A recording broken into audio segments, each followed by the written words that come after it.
My name's Aaron. Welcome back to my channel. How are you? I'm super fantastico. I'm doing really well. And today I am viewing Marc-Antoine Barrois B683. The name is throwing me because you think of the B62s. You know, my brain's starting to show me that love shack video now. So this fragrance is 115 to 195 euros for 30 to 100 ml. I love the packaging, it's very nice. The notes of this eau de parfum are at the top saffron, black pepper, chili and nutmeg at the heart, violet leaf, musk, cissus absolute, vanilla tincture and amber, and at the base, that's a lot of claims, isn't it? And at the base, santal wood, patchouli, ambroxan and oak mousse, a perfume like heady sobriety. I'm not reading anymore what's going on about sobriety. Who's got time for that? I've been thinking about writing more marketing on my site, but I don't know if I really want to. Do we have our bottles of the B62s by Marc-Antoine Barrois? Are we engaged with our higher self? Let's get testing. I love the presentation. I think the presentation is really, really classy. It just looks really simplistic and great. So let's look at the atomizer. This is what I want to see. So, you know, we have a nice cap, feels weighty, heavy, beautiful atomizer. So everything great so far. Let's apply the fragrance and get on with the review. Beautiful atomizer. Oh my goodness.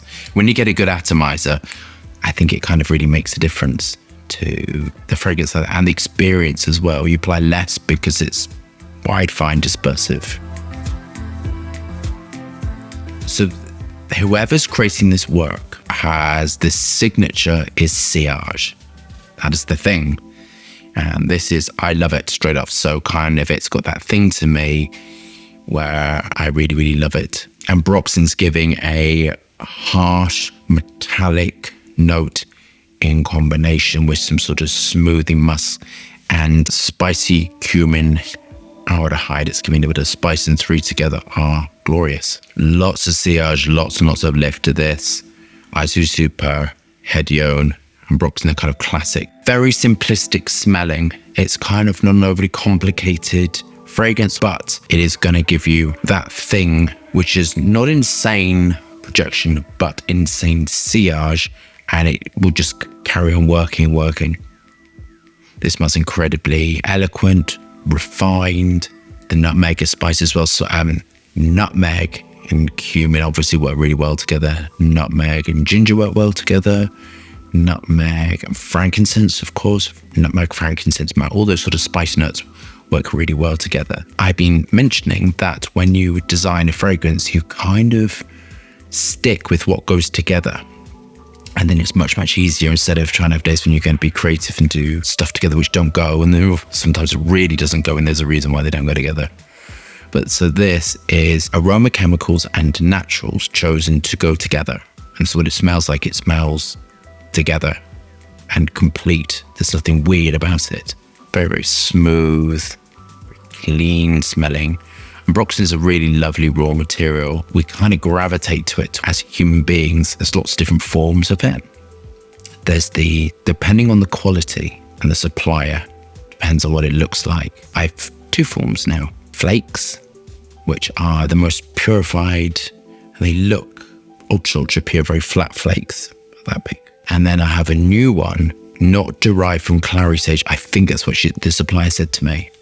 It's not derived from clary sage, and that's called Ambrox DL. I thought when I got the DL that it was going to smell like, I really didn't know actually, because until you really get these raw materials, you can read the literature, and until you have direct experience, sometimes it's really off. Sometimes I've read what it's supposed to smell like reference notes and books and things and all these things. And sometimes the way it's described, and when I get it, I kind of think, on paper, that, I'm thinking of a couple of things actually, that should have gone with that raw material, and it should have finished the fragrance. It's that thing I'm looking for. It's an amber raw material, which I got very, very expensive, incredibly expensive raw material.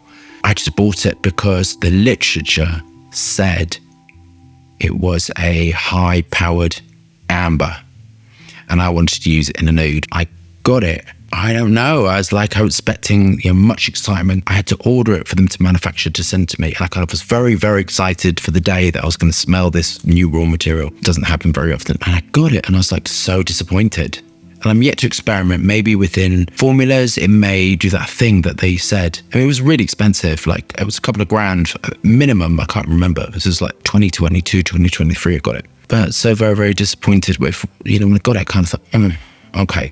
My point being with the Ambroxan, go back to that, is that with the DX, they had it sort of reduced in price because they overstocked that year. And I kind of thought, I'll just get it because they go through so much Ambroxan. And the difference in this case was really, really different. It smelled of Ambroxan, but the DX smelled more animalistic, had a much more animalistic, musky Ambroxan tone, whereas the normal Ambroxan, the really clear, super expensive white flakes, smell very pure and clean. So I'm going to use them in completely different things, actually. The DX, and I'm going to get it again, is really nice. It works within certain fragrances, whereas the Ambroxan works in sort of more citrus bases. It has a clarity to it. But most people like the smell of Ambroxan, and when they smell it, I've not come across anyone really who doesn't like it. I think people say they don't like it, but I think if you smell it, really, really good quality Ambroxan, I think you like it. And this is what's happening within this. I think the previous fragrance, the Ganymede, I love that name, that was really Ambroxan heavy as well. So this house so far is an Ambroxan heavy house with sillage. To me, this smells like it could be classified as an oud fragrance. It's kind of could have gone in that direction. It's given me sort of the notes used can be used to build an oud accord. So it could have gone in that direction as well. There are some Lily of the Valley adjacent raw materials. There's such a massive classification. They're called the major raw materials. And this is just cleaning up the base of it with a bit of patchouli. On to my final thoughts. I love this. I think it's definitely got a time and a place, though. I don't think it is going out screaming and having fun and being loud. It's not sweet, so it's not going to, some people just love sweet fragrances, but this smells incredibly eloquent. The sillage is beautiful. I love dry metallic fragrances, and this is giving me dry metallic fragrance. The price is a little steep, but the presentation is beautiful. The fragrance is beautiful. The atomizer is beautiful. It is all very, very beautiful. I wouldn't improve upon it. I think it's really, really outstanding, great work. This house seems to be built upon this, but it smells quite similar to the Ganymede. If I can remember, there's a lot of similarities there. And I don't think that's a problem because I think that house should smell similar. Its work should smell similar. Sometimes if you're a perfumer will work with raw materials in a specific way, but I was expecting something, I don't know, something very different. And this smells adjacent. It makes sense. It smells the same mind doing. I can smell absolutely the same mind creators. I think this is a really beautiful fragrance. I love it. I think the technical ability in creating this is great. And this sort of structure, I'm going to review the next one soon. You could also take this structure and add in vanilla and add in some other things as well. You can manipulate this quite easily, actually. It's quite a great formula. And I think that's great. And I think it's lovely. I'm going to mark it a 9 out of 10. I love it. I would absolutely love this. I would wear it. But it is, I don't know, it's kind of like I'm thinking it smells so similar to the Ganymede. This is more radiant. My only criticism is I'd love something completely different from this house, and I've sort of got quite like cousins, like adjacent. It sort of smells like that, if that kind of makes sense to you. But I really love it. I think I can thoroughly appreciate it.